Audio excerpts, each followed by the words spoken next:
నమస్తే, welcome to one TV health. ఇవాళ మీకు ఒక మంచి హెల్త్ టిప్ గురించి అయితే చెప్పబోతున్నాను. ఒక్కోసారి ఉన్నట్లుండి ముఖం ఉబ్బిపోతుంది, మర్నాడు అద్దంలో చూసుకుంటే ఎబ్బెట్టుగా కనిపిస్తుంది. కారణాలు ఏవైనా కావచ్చు. అందుకు సంబంధించి ఇంట్లోనే కొన్ని పరిష్కార మార్గాలు ఉన్నాయి. అవేంటో తెలుసుకుందాం. శరీరంలో తేమ శాతం తగ్గినప్పుడు ముఖం ఉబ్బుతుంది.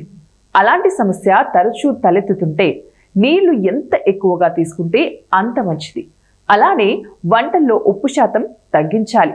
ఒక్కోసారి తీవ్రమైన ఆందోళనకు గురైన ముఖం వాచిపడుతుంది. ఇలాంటి పరిస్థితి తరచూ ఎదురవుతుంటే తగ్గించుకునే ప్రయత్నాలు చేయాలి. శరీరానికి విటమిన్లు, మినరల్స్ ఎంత ఎక్కువగా అందితే అంత త్వరగా ఇలాంటి సమస్యలు బాధించే అవకాశం ఉండదు.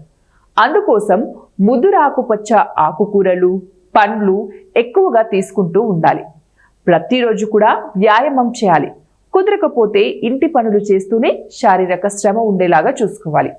అలాగే కాసేపు ఫ్రిడ్జ్లో ఉంచి తీసిన పాలలో దూదిని ఉండలాగా చేసి ముఖాన్ని తుడుచుకోవాలి.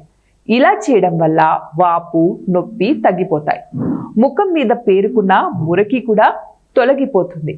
ఇంకా పుచ్చకాయ అందుబాటులో ఉంటే 2 ముక్కల్ని కోసి ముఖం మీద పెట్టుకోవాలి. ఇలా చేయడం వల్ల చర్మానికి విటమిన్ సి అందుతుంది. ఇంకా చర్మ సమస్య అనేది తగ్గుతుంది. కొందరికి పడుకునే రీతిలో తేడా వచ్చినా ముఖం ఉబ్బిపోతుంది.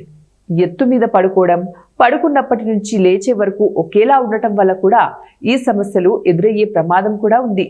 లేదంటే ఎక్కువ సమయం నిద్రపోయినా, అలర్జీలు ఉన్నా ఈ పరిస్థితి తలెత్తుతుందన్నమాట. తరచూ ధ్యానం చేయడం వల్ల ఇలాంటివేవి బాధించవు.